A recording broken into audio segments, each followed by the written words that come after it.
পবিত্র জমার দিন, রজব মাস। আজকে 19 তারিখ, আর মাত্র একটি সপ্তাহ পর পৃথিবীতে যত উল্লেখযোগ্য দিন আছে তার ভেতরে একটা দিন আসতেছে, শবে মেরাজ বলে। আমরা আমাদের এই দেশে শবে মেরাজ বলে যাকে জানি। বিশ্বনবীর পৃথিবীতে যত মুআজিজা আল্লাহ দিয়েছিলেন, কোরআনে কারিমের পরে সবচাইতে বড় মুআজিজার নাম হচ্ছে মেরাজ। 20, 21, 22, 23, 24, 25, 26, 27 আগামী জমার দিনই এইটা সংগঠিত হতে যাচ্ছে। এটা আশ্চর্য বিষয়, পৃথিবীতে আজ পর্যন্ত এর কেউ কোল কিনারা করতে পারে না। যে ধলির ধরা থেকে এ বিশাল সফর পার করে 27টা বছর সময় লাগিয়েছেন নবীজি। আমরা যেভাবে গণনা করি 1, 2, 3, 4, 5 করি, যদিও কোরআনে কারিম জানিয়েছে যে 1 রাত মাত্র, কিন্তু আমাদের গণনা হিসাবে 27 বছর পার হয়ে গেছে। সুবহানাল্লাযী আসরা বিআবদিহি লাইলাম মিনাল মাসজিদিল হারাম ইলাল মাসজিদিল আকসা। এখানে যে সফরটার কথা বলা আছে, এই যে লাইলান শব্দের শাব্দিক অর্থ একটা রাত, আসরা মানে সফর, ভ্রমণ করা। রাতের বেলার সফরকে বলা হয় আসরা বা ইসরা। আমরা সে জন্মের পর থেকে বা বহুদিন থেকে কাহিনী শুনেছি যে নবীজির জীবনে মেরাজ ছিল। এত বড় একটা ঘটনা নবীজির জীবনে আল্লাহ এমনি এমনি তো ঘটাননি, অবশ্যই কোনো কারণের ভেতরে আছে। ওই সময় আপনি একটু লক্ষ্য করে দেখেন কি অবস্থা চলছিল। নবীজির মাথার যতগুলো ছায়া আল্লাহ সব কেড়ে নিয়েছিলেন। জন্মের আগেই বাবা নেই, জন্মের কিছুদিন পরেই মা বিদায় নিয়েছেন। এরপরে দাদার আশ্রয় ছিলেন, তিনিও মাত্র কয়েক বছর সময় পেয়েছিলেন। এরপরে এসেছিলেন চাচার আন্ডারে, সেটাও বেশি দিন স্থায়ী হয়নি। বিবাহ করার পরে তিনি যার আশ্রয় ছিলেন খাদিজাতুল কুবরা রাদিয়াল্লাহু তাআলা আনহা, তাকেও আল্লাহর নবী বেশি দিন পেলেন না। 53 বছর বয়সে তিনিও বিদায় নিয়ে চলে গেলেন। এই বছরটার নাম হচ্ছে আমুল হুজুন, দুঃখের বছর, চিন্তার বছর, কষ্টের বছর বলা হয়। এত কষ্ট নেমে এসেছিল চারিদিক থেকে, এমনিতে আশ্রয়গুলো নেই। এরপরে কাফের মুশরিকদের রাষ্ট্রীয় জুলুম যারে বলে, শেষ পর্যন্ত আমরা জানি উনি দেশ থেকে চলে যেতে বাধ্য হয়েছিল। হিজরত বলা হয় যার নাম আমরা জানি। তিনি ছেড়ে চলে গিয়েছিলেন নিজের এলাকাকে। আমার এই মসজিদে আসার পরে নবীর ওই কাহিনীটা মনে পড়ছে। আমারও এখানে এই এলাকাটা তো আমার জীবনের প্রথম আমি যখন কথা বলা শিখি কোরআন হাদিসের, তখন এই জায়গা দিয়ে শুরু আমার। অথচ কোনো এক কারণে এই জায়গা থেকেও আমার হিজরত করা লেগেছিল, চলে যাওয়া লেগেছিল। কোরআনে কারিমের সূরা কসসের 85 নম্বর আয়াতে আল্লাহ একটা সান্ত্বনা দিয়েছেন। আল্লাহ রাব্বুল আলামিন বলেন, ইন্নাল্লাযী ফারাদা আলাইকাল কুরআনা লারাদ্দুকা ইলা মাআদ। এটা ভালো করে শোনেন। ইন্নাল্লাযী ফারাদা আলাইকাল কুরআন, অবশ্যই আমি কোরআনে যা নাজিল করেছি এটা আপনার উপরে মেনে চলা ফরজ। কোরআনের সব নির্দেশ মেনে চলা কি বলেন? এখন যে আসি এই নির্দেশটা কোরআনে আছে না? এই যে নামাজ পড়তে আসলাম, ইযা নুদিয়া লিস-সালাহ মিন ইয়াউমিল জুমআহ ফাসআউ ইলা যিকরিল্লাহ ওয়া যারুল বাই। জমার দিন যদি আজান দেওয়া হয়, দুনিয়ার কাজ কাম সব ছেড়ে দাও। যদি ঈমান থাকে তোমাদের, সব কাজ কাম ছেড়ে দিয়ে আল্লাহর জিকিরের দিকে, নামাজের দিকে তোমরা দৌড়াও। এই জন্যই তো আমরা সব কাজ কাম বাদ দিয়ে দৌড়িয়েছি নাকি? তাহলে এই বিধানটা আমাদের জন্য কি ফরজ। এরকম ফরজ বিধান কোরআনে আল্লাহ বহু দিয়েছেন। তো যখন যেটা ফরজ আছে সামনে, তখন আমাদের পেছনে যদি নফল, সুন্নত, মুবাহ, মুস্তাহাব যাই বলেন, কোনো কিছু থাকলেও এটা আমরা আর গুরুত্ব দেই না। আগে জীবনে আমাদের আদায় করা লাগবে কি বলেন তো? ফরজ। এরপরে ফরজের ভেতরে আবার 2 প্রকার আছে, একটা ফরজে আইন, একটা ফরজে কেফায়া। এই যে নামাজ পড়া যেটা, এটা ফরজে কেফায়া না ফরজে আইন? ফরজে আইন। এটা কেফায়া যেটা, এই যে মানুষ মারা গেলে জানাজা পড়া হয়। হ্যাঁ, এলাকার কিছু মানুষ মিলে যদি তাকে জানাজা দিয়ে কবরে দিয়ে দেয়, এলাকার সব মানুষের হক আদায় হয়ে যাবে। কিন্তু কেউ যদি জানাজা না দিয়ে এমনিতেই কোনো জায়গায় ফেলে রাখে, মাটির নিচে পুঁতে ফেলে, এলাকায় যত মানুষ বাস করবে সবার গুনাহ হবে। তাহলে ওই ফরজটা কিছু মানুষ আদায় করলে আদায় হয়ে যায়, কিন্তু বাকি যে ফরজে আইন আছে যার যার উপরে ওটা আদায় করাই লাগবে মাস্টার। বিশ্বনবীকে আল্লাহ কোরআনে যা দিয়েছেন কোনো নির্দেশ এটা নফল না, প্রতিটি নির্দেশ কি বলেন তো ফরজ। নবীজির প্রত্যেকটা নির্দেশ আল্লাহর পাকের নির্দেশ তিনি মেনে চলেছিলেন দুনিয়াতে, একটাও তিনি বাদ দেননি। তিনি যে বাদ দেননি তার প্রমাণ কি বলেন দিন। উনি যে বিদায় হজের দিন ভাষণ দেওয়ার সময় বলেছিলেন, আমি আল্লাহর পক্ষ থেকে যা পেয়েছি সব কি তোমাদের সামনে পুঙ্খানুপুঙ্খানু পৌঁছিয়ে দিতে পেরেছি। সামনে থেকে জবাব এসেছিল যে আপনি শুধু পৌঁছিয়ে দেননি, হাতে কলমে আমাদেরকে দেখিয়েছেন। উনি আকাশের দিকে আঙ্গুল তুলে বললেন, আল্লাহ তুমি সাক্ষী থাকো, এই জনতা আজকে এই যে 1,14,000-এর মতো মানুষ আমার সামনে প্রায়, এরা সবাই সাক্ষী দিচ্ছে আমি তোমার রেসালাতের যে দায়িত্ব পেয়েছিলাম এটা আমি সঠিকভাবে শুধু পৌঁছিয়ে দেইনি, আমি ওদের হাতে কলমে দেখিয়ে দিয়েছি। কিয়ামতে তুমি আমারে কাঠগড়ায় দাঁড় করিও না। নবীর ওই অনুভূতি যদি কারো ভেতরে থাকে উম্মত হিসাবে, ওনার যে নির্দেশ বাল্লিগু আন্নি ওয়ালাউ আয়া, আমার পক্ষ থেকে যদি একটা কথাও তোমার জানা থাকে ওইটাও মানুষের কাছে দুনিয়ার জীবনে পৌঁছিয়ে দিয়ে আসো, তাহলে এইটা আমাদের জন্য কি নফল না ফরজ?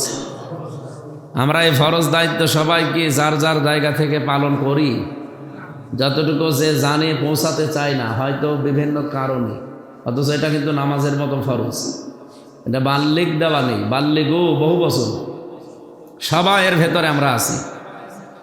এই সবাই বসে পড়েন, জায়গা ফেলে বসে পড়েন। যেখানে যার যতটুকু জানা আছে, যদি একটা বাক্যও জানা থাকে, ওলাও আয়া দেওয়া আছে, একটা আয়াতও যদি কারো আয়ত্তে থাকে, জানা থাকে, যে আপনি জানেন কুল হু আল্লাহু আহাদ, এইটাও প্রচার করে আসা দুনিয়ার জীবন আপনার ফরজ। তাহলে যে যতটুকু জানবে ওই পরিমাণে প্রচার করলে এই দেশে কোরআন প্রচারে কোনো বাধা দেওয়ার ক্ষমতা কেউ রাখে? তো বাধা আছে না? এখন তো বাধা নেই, আছে। এখনও বিভিন্ন জায়গায় বিভিন্ন ইস্যু সামনে নিয়ে এসে তারা বাধা দেয়। নির্বাচনের বিভিন্ন কাজকর্ম কিন্তু চলছে, হ্যাঁ, যদিও কিছু শিথিল করা আছে 22শে জানুয়ারি পর্যন্ত, কিন্তু সব কাজ কি বাংলাদেশে বন্ধ? কত রকমের কাজে লক্ষ লক্ষ মানুষ এক জায়গায় হয়ে যাচ্ছে। খালেদা জিয়া মারা যাওয়ার পরে কি জানাজা হয়নি? জানাজায় তো 2 জন মানুষ হয়েছিল নাকি? নির্বাচনী আচরণ বিধি যদি আমরা 100% মেনে চলার কথা বলে এই ইস্যু সামনে নিয়ে এসে দোহাই দিয়ে বলা হয় যে তাফসির মাহফিল, ওয়াজ মাহফিল বিভিন্ন জায়গায় এগুলো বন্ধ, কেন সামনে নির্বাচন। সামনে নির্বাচন হলে এরকম ধর্মীয় অনুষ্ঠান যদি বন্ধ হয়, বহু অনুষ্ঠান আছে যেগুলো বন্ধ করা দরকার আগে। তার মানে এটা বাধা দেওয়ার আর একটা কৌশল। যোগে যোগে বিভিন্ন কায়দায় বাধা দিয়েছিল, এটা একটা কৌশল।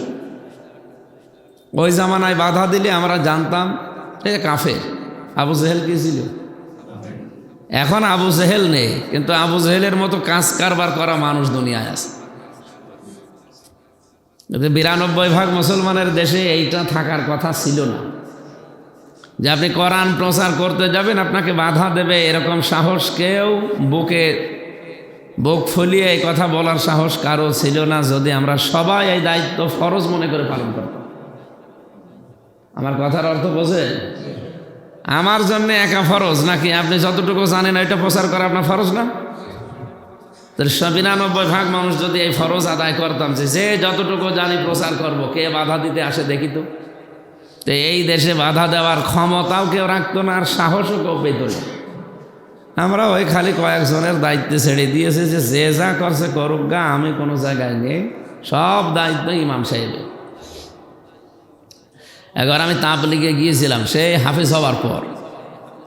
ওটা আমাদের এক সিল্লার এমন একটা এলাকায় আমাদের পাঠিয়েছে, গাজীপুর জেলার ভেতরে এক গ্রাম্য এলাকায়, মানে সেই সময় 2005 সালের দিকে হবে।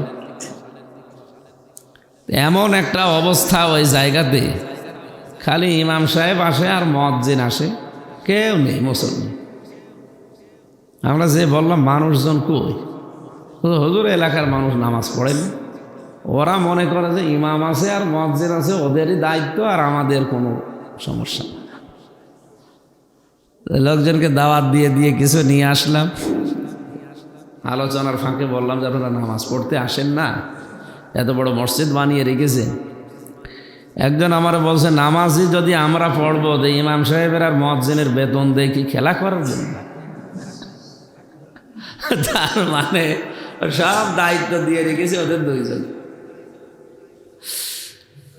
তো ফরজ মনে করে আমরা যদি সত্যিই পালন করতে পারতাম, যেহেতু কেউ বাধা দেওয়ার সাহস পেত না, এটা আপনি ফরজ মনে করে করবেন, নয়তো একটা ফরজ আদায় করলেন আর একটা একেবারেই ছেড়ে দিলেন, দুনিয়ার লাঞ্ছনা গঞ্জনা অপমান কিন্তু যাবে না। আফাতুমিনুনা বিবাদিল কিতাবি ওয়া তাকফুরুনা বিবাদ, দুনিয়ায় কিছু কোরআনের নিয়ম নীতি মানবা আর কিছু অস্বীকার করবা। ফামা জাযাউ মা ইয়াফআলু যালিকা মিনকুম ইল্লা খিজিয়ুন ফিল হায়াতিদ দুনিয়া ওয়া ইয়াউমাল কিয়ামাতি ইউরাদ্দুনা ইলা আশাদ্দিল আযাব ওয়া মাল্লাহু বিগাফিলিন আম্মা তা'মালুন। আল্লাহ বলেন, এরকম আচরণ যদি কারো পায় দুনিয়ায়, যে কিছু কোরআনের আয়াত মানে বিশ্বাস করে আর কিছু বিশ্বাস করেন কিন্তু মানে না, এলাই খেলায় ছেড়ে দেয়, এদের জন্য লাঞ্ছনা গঞ্জনা অপমান ছেড়ে দেব দুনিয়ার জীবনে, ওদের কোনো শান্তি থাকবে না। আর মরণের পরে ইলা আশাদ্দিল আযাব, কঠিন আযাবের দিকে তাদের নিয়ে যাব। নাউযুবিল্লাহ। সূরা বাকারার এই আয়াতটা পড়ার পরে আমার মাঝে মাঝে চিন্তা হয়, বাংলাদেশে বহু মানুষ এই আয়াতের কারণে ধরা খাবে। কারণ কিছু বিধান আপনি ফরজ মনে করেন, বোঝেনও মানেনও। এরকম ফরজ তো কোরআনে 500 আছে, 5টা মেনে আর আপনি 495টা মানবেন না? মানে 5টা মানেন, এখনো 495টা তো আছে, এগুলো মানেনও না, স্বীকারও করেন না। তাহলে দুনিয়ার জীবনে শান্তি দেওয়ার মালিক যিনি, তিনি বলছে তোর শান্তি থাকবে না, আর মরণের পরেও কঠিন আযাবের দিকে নিয়ে যাবে। আমাদের এই অবস্থা চলতে দেওয়া কি আসলেই উচিত? আমরা নিজেদেরকে পাল্টাই। আমি তো যেহেতু বানিয়ে বলছি না, কোরআনে কারিমে আছে সূরা বাকারার ভেতরে, আমি খালি বাংলাটা বললাম। তো নবীজিকে ওখান থেকে যেদিন তিনি চলে যান, লারাদ্দুকা ইলা মাআদ, ওই সময় নবীজি বারবার তাকাচ্ছিলেন কাবা শরীফের দিকে, বারবার পেছন ঘুরে তাকিয়ে বলছিলেন, কাবা, আমার বড় আশা ছিল তোমার খেদমত করব, কিন্তু তোমার এই এলাকার নিষ্ঠুর মানুষগুলো আমাকে থাকতে দিল না। আমি চলে যাচ্ছি, কিন্তু আমি আবার আসব। আমি চলে যাচ্ছি, আমি আবার আসব। এই যে আবার আসব, এই কথা ওনাকে মুখ দিয়ে বলিয়েছে কে? নাকি উনি মন মতো বলিস? উনি তো কোনো কথা মন মতো বলার কথা না। আমার কথা বুঝতেছেন ভাইরা? উনি কোনো কথা জীবনে মন মতো বলিছে না। ওমা ইয়ানতিকু আনিল হাওয়া ইন হুয়া ইল্লা ওয়াহয়ু ইউহা। নবীজি কোনোদিন কোনো কথা বলেননি যতক্ষণ তার উপরে কোনো ওহী না এসেছে। আর ওহী পাঠায় কে? সুতরাং আমি নবীজি যখন চলে যাওয়ার সময় বললেন যে আমি চলে যাচ্ছি, আমি আবার আসব, এই কথা অবশ্যই তাকে আল্লাহ যেভাবেই হোক বলতে বলেছে। উনি বলেছিলেন শুধু শেষ না, এটা কি বাস্তবে রক্ষা করতে পেরেছেন, দেখিয়েছেন। আমরা জানি সবাই যে 10 বছরের ব্যবধানে উনি আবার ফিরে এসেছিলেন। উনি আবার ফিরে আসে নাই? ফিরে এসেছিলেন কি খালি হাতে? এবার তার সাথে 10,000 মানুষ ছিল। তিনি এবার প্রেসিডেন্ট হয়ে এসেছিলেন। এই যে লারাদ্দুকা, লামে তাকিদ দেওয়া আছে। তা আমাদের কোরআনের উপরে যেহেতু 100% বিশ্বাস আছে, এই আয়াতটা আমার এখানে আসার পরে মনে হচ্ছিল যে এখানে আমি চলে গিয়েছিলাম হিজরত করি, আল্লাহ আবার সেই জায়গায় সেখানেই বসিয়ে কোরআনের কথাগুলো আবার বলার তৌফিক আমাকে দিয়েছেন, আলহামদুলিল্লাহ। আমরা কোরআনে কারিম থেকে রজব মাসের গুরুত্বপূর্ণ কিছু কথা জানার জন্য তেলাওয়াত করেছি সূরা মায়েদার 15 নম্বর আয়াত। আল্লাহ রাব্বুল আলামিন বলেন, হে আহলে কিতাবিরা, কিতাব যাদেরকে দিয়েছেন তাদেরকে আহলে কিতাব বলা হয়। আমরা যারা মুসলিম এখন পৃথিবীতে দাবি করছি 175 কোটি প্রায়, আমরা কিতাব পেয়েছি না কিতাব পাইনি? আমাদের কিতাবের নাম কি বলেন তো? অন্যান্য জাতি যারা আছে তারাও অনেক মানুষ আছে ওই জাতিতে। খ্রিস্টান ধর্মে সবচাইতে বেশি মানুষ বাস করে দুনিয়ায়, তারাও কিতাব পেয়েছে, কিন্তু তারা কিতাবকে বিকৃত করে ফেলেছে। খ্রিস্টানরা, ইহুদিরাও কিতাব পেয়েছিল তাওরাত, খ্রিস্টানরা পেয়েছিল ইনজিল। এরা কিতাবগুলো পাল্টিয়ে ফেলেছে। আল্লাহ তাআলা তাদেরকে ডাক দিয়েছেন, হে আহলে কিতাবিরা, কদ জাআকুম রাসূলুনা, অবশ্যই তোমাদের কাছে আমি একজন রসুল পাঠালাম। ইউবায়্যিনু লাকুম কাসীরাম মিম্মা কুনতুম তুখফুনা মিনাল কিতাব, তোমরা কিতাব থেকে যেগুলো গোপন করে রাখো ওইগুলো প্রকাশ করার জন্য আমি তাকে পাঠালাম। এই জন্য আসমানি কিতাব যতগুলো দুনিয়ায় নাজিল হয়েছিল ওই সমস্ত জাতিরা যা যা গোপন করে দিয়েছে, নিজেদের স্বার্থে মুছে ফেলেছে, একটাকেও মহান আল্লাহ রব্বুল ইজ্জাত এই পৃথিবীতে গোপন রাখেন নাই, সবগুলো প্রচার করে দিয়েছে। তাওরাতের ভেতরে যদিও ইহুদিরা দাবি করে এটা তাদের কিতাব, ওই কিতাবে আমাদের নবীর নাম প্রচার সবচাইতে বেশি ছিল। কিন্তু যারা দায়িত্বে ছিল, ধর্মীয় গুরু বলে আর ঠাকুর বলে, অথবা তাদের ধর্মীয় আলেম যারা, এই সমস্ত মানুষগুলো তাদের কিতাব থেকে মেন কথাগুলো মুছে ফেলেছিল। মুছে ফেলে নিজেদের মন মতো ওখানে জুড়ে দিয়েছে। যেখানে জেনা করা জায়েজ নাই লেখা আছে, ওইটা কেটে জায়েজ আছে লিখেছে। এই সমস্ত কিতাবের ব্যাপারে আল্লাহ যেহেতু দায়িত্ব নেয়নি, এই জন্য এগুলো আর অবিকল নেই, সব বিকৃত হয়ে গেছে। একটা কিতাবের ব্যাপারে আল্লাহ দায়িত্ব নিয়েছিলেন, তার নাম কোরআনে কারীম। এ কিয়ামত পর্যন্ত বিকৃত হওয়া না। কেউ যদি এর ভেতরে কোনো কথা নতুন করে চালিয়ে দিতে চায়, তাকেও আল্লাহ জনগণের সামনে, পৃথিবীর মানুষের সামনে ধরা খাওয়াবে। এটা যে ধরা খাওয়ায় তার প্রমাণ আছে না বাংলাদেশে? কি না, এই যে আবুল সরকার কয়েকদিন আগে ধরা খেয়েছে না, এখন জেলে আছে। ও কিন্তু আয়াত পড়ছিল কোরআনে কারিমের ঠিক, কিন্তু ব্যাখ্যা করার সময় মন মতো যাচ্ছিল। ওরা অর্থ বিকৃত করে ফেলিছে। ও তেলাওয়াত করছে, কুল আউযু বিরাব্বিন নাস, মালিকিন নাস, ইলাহিন নাস। আল্লাহ বলে, এখানে আল্লাহ বলে নাচতে বলিস, অথচ এখানে কি নাচার কথা আছে? নাচ মানে কি? মানুষ। আপনি আমার ছোট মেয়েটাকে জিজ্ঞাসা করে দেখেন যে বাবু নাচ মানে কি বলো তো, ও বলতে পারবে নাচ মানে মানুষ, কারণ ও শুনে শুনে অভ্যস্ত হয়ে গেছে। অথচ আবুল সরকার আমার বাবার বড়, ও এখনো পর্যন্ত নাচ মানে কি জানে না, আর ও কোরআনে হাত দিতে যায়, অর্থ করতে চায়। তা আমি এখান থেকে যেটা বলতে চাই যে কোরআন এমনভাবে আল্লাহ সংরক্ষণ করছে, লা ইয়াতিহিল বাতিলু মিন বাইনি ইয়াদাইহি ওয়ালা মিন খালফি তানজিলুম মিন হাকিমিন হামিদ।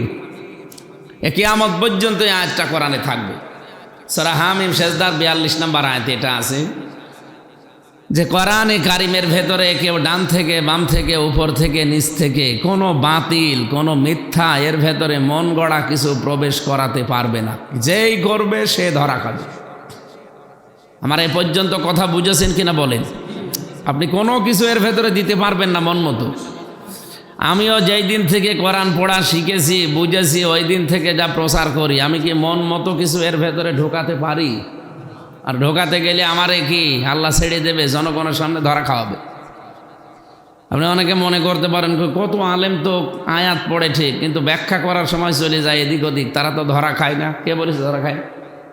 আপনি কি মনে করছেন যে তাহেরি সাহেব ও যে কোরআনের আয়াত পড়ার পরে ব্যাখ্যা করে, ও সামনে যারা আছে ওরা যদি না বোঝে, এই আলেমরা বোঝে না যে কি বলতে চাই?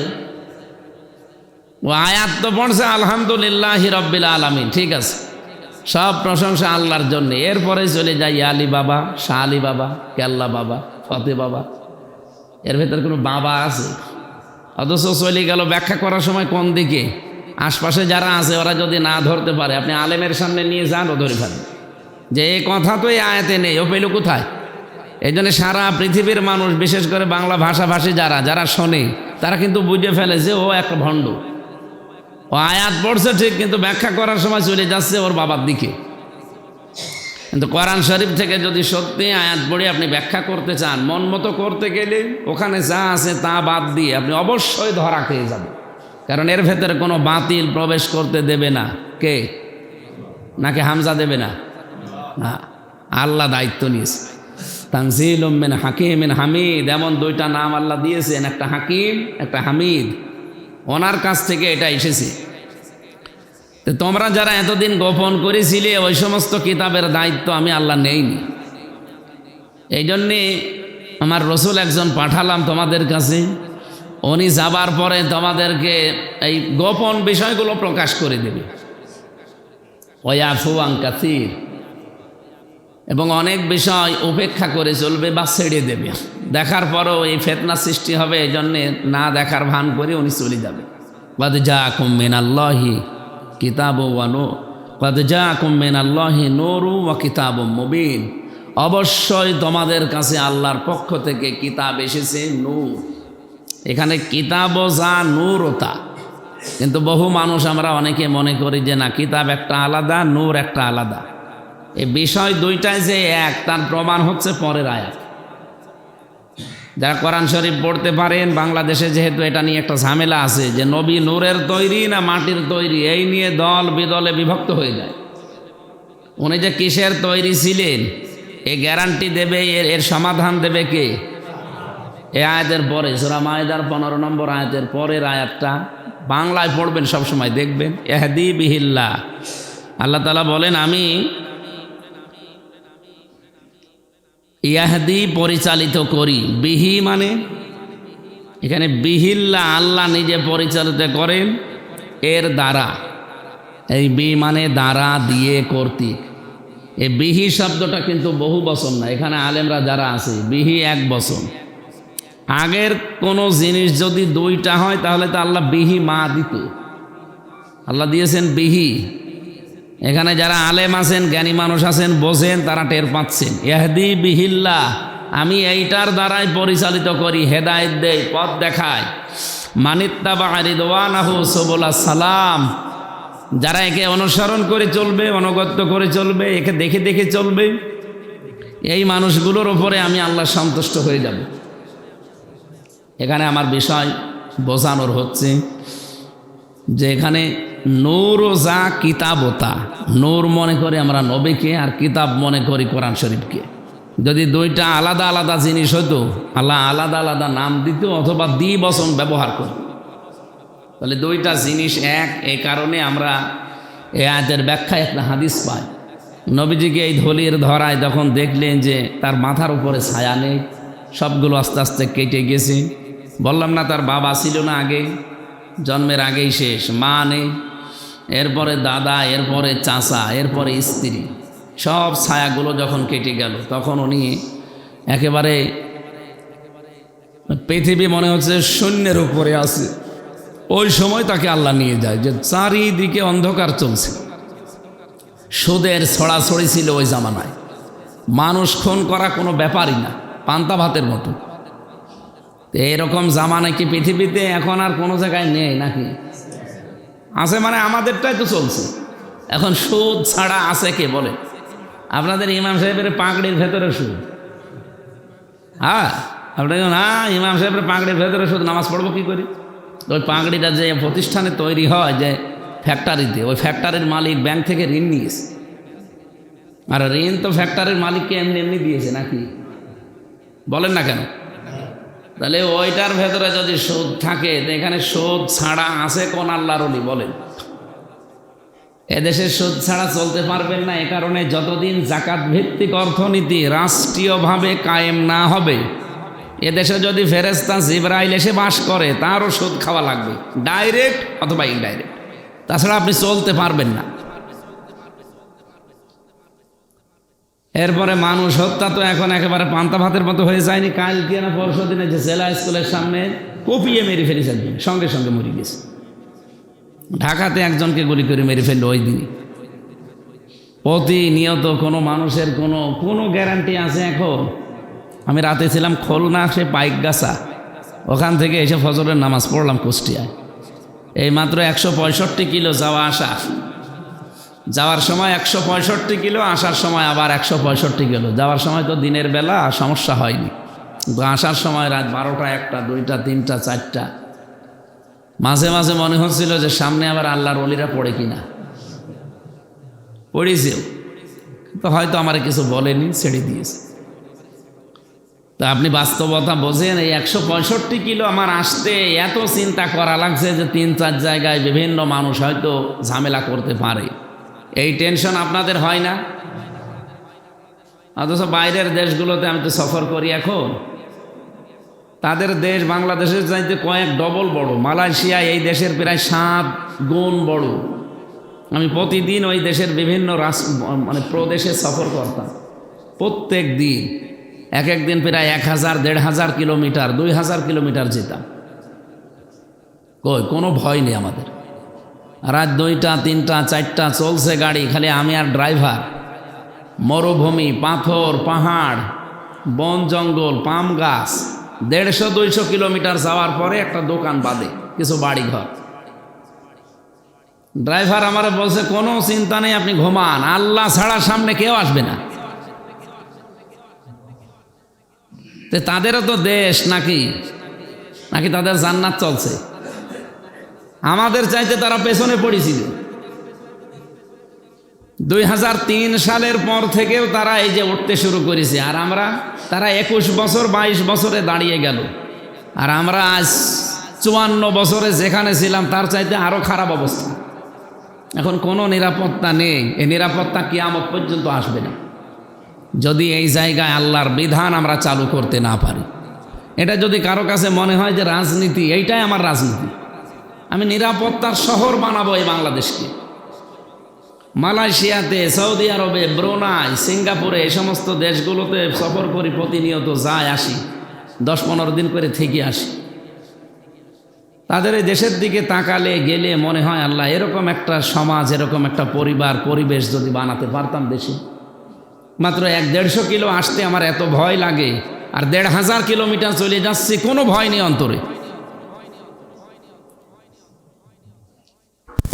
বিশ্বনবী মুহাম্মদ রাসূলুল্লাহকে আল্লাহ এরকম একটা পরিবেশ চলছিল, তিনি নিয়ে গেলেন তার কাছে।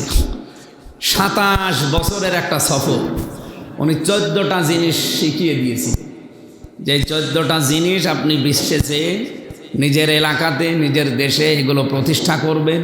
আমি আল্লাহ গ্যারান্টি দিলাম ওই জায়গাটা শান্তি, স্বস্তি, নিরাপত্তায় ভরে যাবে। বলেন, উনি যে মেরাজে যেয়ে এই রজব মাসে 14টা জিনিস শিখে এসেছিলেন, ওগুলো দুনিয়ায় অ্যাপ্লাই করার পরে দুনিয়া কি শান্ত হয়েছে না অশান্ত? এমন শান্ত হয়েছিল, বলেছিলেন খয়রুল কুরুনি করনি, আমার যুগ শ্রেষ্ঠ যুগ। আমাদের অবস্থাও যেহেতু তাই, এই রজব মাসে আমাদের মনে হয় বাংলাদেশের সব মুসলমানের এখন এই সিদ্ধান্ত নেওয়া দরকার যে এই 14টা কর্মসূচি রজব মাসে আমরাও পালন করতে চাই। এটা সূরা বানী ইসরাইলের 23 থেকে 38 এই আয়াতগুলোতে এই কর্মসূচিগুলো দেওয়া আছে। আমরা বিস্তারিতভাবে একটা একটা করে ব্যাখ্যা করলে অনেক ভালো হতো। বলে এখান থেকে যেটা আমরা ফতোয়া নিতে পারি যে নবী নূরের তৈরি, মাটির তৈরি, এটা যদিও বিষয় না, কিন্তু এই ফতোয়াবাজি করা বাদ দিন। আমাদের মতো মানুষ ছিলেন এতটুকুই, কিন্তু ওনার কাছে ওহী আসতো, বলে ইন্নামা আনা বাশারুম মিসলুকুম ইউহা ইলাইয়া। এই যে ইন্নার পরে যদি মা আসে, বাংলা অর্থ হয় কি জানেন?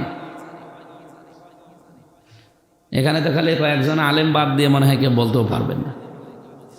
ইন্না শব্দের পরে যদি মা আসে, তাহলে বাংলা অর্থ হয় একমাত্র, কেবলমাত্র, শুধুমাত্র, হবেই হবে, এইটা, এই জন্যে।